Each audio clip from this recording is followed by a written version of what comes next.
नमस्कार साथियों, मैं सौरभ कुमार सिंह और शिक्षक बहाली के मुद्दे पर 2-3 खास मुद्दे जो सरोकार है शिक्षक अभ्यर्थियों से, जिसका सरोकार है सरकार से।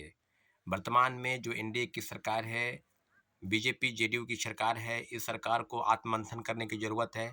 परंतु आज हम चर्चा करेंगे इन बिंदुओं पर, जिन बिंदुओं पर जितने भी शिक्षक अभ्यर्थी हैं और जो छात्र हैं, जो इस बिहार के प्रतियोगिता परीक्षा में शामिल होते हैं, होने वाले हैं या प्रतियोगिता परीक्षा की तैयारी करने हैं, उन सारे लोगों को आत्ममंथन करने की ज़रूरत है। साथियों, आज आपको बता दें कि तीसरे फेज की बहाली की प्रक्रिया शुरू होने वाली है। यानी 10 तारीख से जो फॉर्म अप्लाई करना है उसकी तिथि शुरू हो जाएगी और 23 तारीख तक, 23 फरवरी तक उसके जो फॉर्म अप्लाई होने की बातें हैं वो कही जा रही है।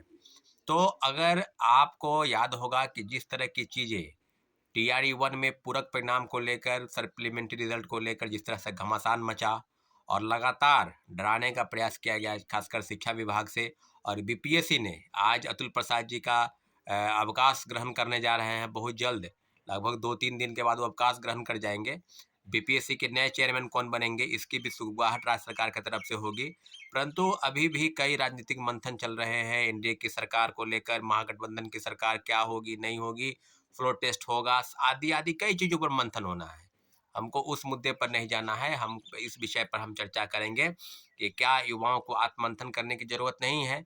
आपको याद होगा कि पूरक परिणाम से लेकर जिस तरह की चीज़ें, खासकर आपको सप्लीमेंट्री रिजल्ट में टीआरई 1 से लेकर टीआरई 2 तक सीटेट अपेयरिंग को लेकर भी घमासान मचा। जैसा कि साथियों सबको पता है कि टीआरई 1 में सप्लीमेंट्री रिजल्ट के लिए सरकार की तरफ से आदेश आया था। CTET appearing, STET appearing, BEd appearing, नियोजित शिक्षक, फ्रेश कैंडिडेट, सभी लोगों को अप्लाई करवाया गया था और टीआरई 2 में इन सभी लोगों को रोका गया।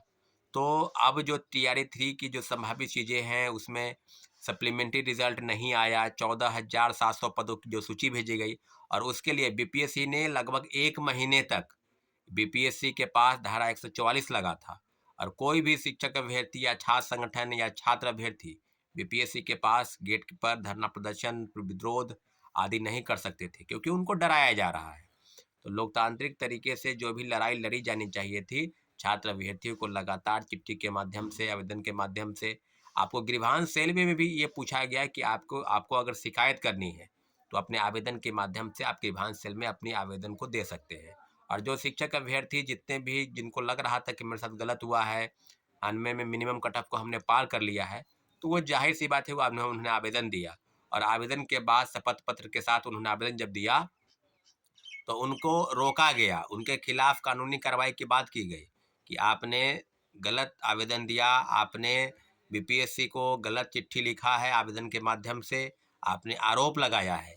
तो इस तरह की चीज़ें बीपीएससी द्वारा की गई और शिक्षा विभाग ने सप्लीमेंट्री रिजल्ट के नाम पर बिहार सरकार की तरफ से जो जो नोटिस आया है उसमें स्पष्ट लिखा है कि सब पूरक परिणाम के लिए अगर दबाव बनाया जाएगा तो शिक्षक अभ्यर्थियों को चिन्हित किया जाएगा, उनके खिलाफ आगे की परीक्षाएं में उनको रोका जाएगा, उनको बैठने से मनाही होगी, आदि आदि कई चीज़ों पर उनको कहा गया है। तो क्या अब युवाओं को ये नहीं सोचना चाहिए कि अगर डराने धमकाने से, जहाँ तक की बात नियोजित शिक्षकों की है, उनके लिए भी चिट्ठी निकाला जा रहा है, डीएम को चिट्ठी लिखा जा रहा है, जिला शिक्षा पदाधिकारी को चिट्ठी लिखा जा रहा है कि आप स्कूलों को चिन्हित करें कि कौन से स्कूल के शिक्षक आंदोलन की तैयारी कर रहे हैं।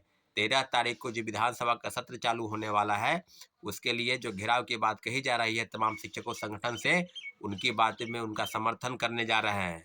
तो क्या अब सरकार की जो कवायद है और जो एनडीए की सरकार है उसके जो अपर मुख्य सचिव के पाठक है, क्या वो सुपर सीएम है कि उनकी ताकत इतनी बढ़ गई है कि उनको अनाप शनाप फैसले, अलोकतांत्रिक फैसले, ऐसे फैसले जहाँ तक कि बोलने पर भी आज़ादी पर रोक लगाई जाए, संविधान के अनुच्छेद 19 का खासकर उल्लंघन होता जा रहा है।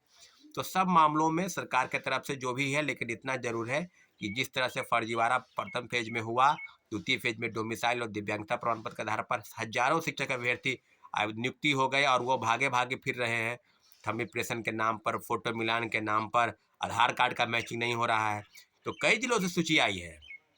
तो अब आत्ममंथन करने की जरूरत है सरकार को कि आपने जब बहाली निकाली तो क्या फर्जीवाड़े तरीके से नियुक्ति प्रक्रिया को आगे बढ़ाना चाह रहे हैं, और जब विरोध हो रहा है तो युवाओं के आंदोलन को आप दबाने के लिए कई तुगलकी फरमान के माध्यम से चिट्ठी निकाल रहे हैं।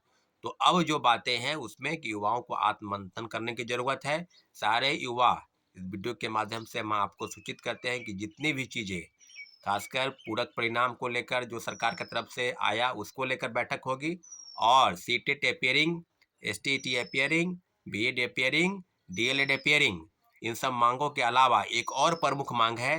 वो मांग है कि उम्र संबंधित में छूट 37 वर्ष से बढ़ाकर 40 वर्ष, या अटेम्प्ट 3 बार से बढ़ाकर उसको 5 बार करने की जरूरत है।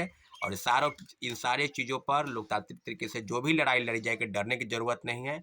हम सभी लोग एकजुट हैं और निश्चित रूप से अपनी लड़ाई को अंतिम मुकाम तक पहुंचाने के लिए सरकार के समक्ष अपने आवेदन के माध्यम से सरकार के तक रखेंगे, और सभी को एकजुट होकर लड़ने की जरूरत है। लेकिन मैं पुनः आपसे आग्रह करता हूं कि आत्ममंथन आपको करना है, लेकिन डरने की जरूरत नहीं है। सारी चीज़ों पर आपको अवगत करा देंगे, लेकिन इतना जरूर है कि युवा बस, अगर आप वीडियो देखने तक सीमित हैं, न्यूज़ जानने तक सीमित हैं, नौकरी पाने के लिए, भविष्य के लिए अगर आप लड़ाई नहीं लड़ते हैं, तो निश्चित रूप से मैं पुनः कहूँगा, आत्मसात करें, आत्ममंथन करें।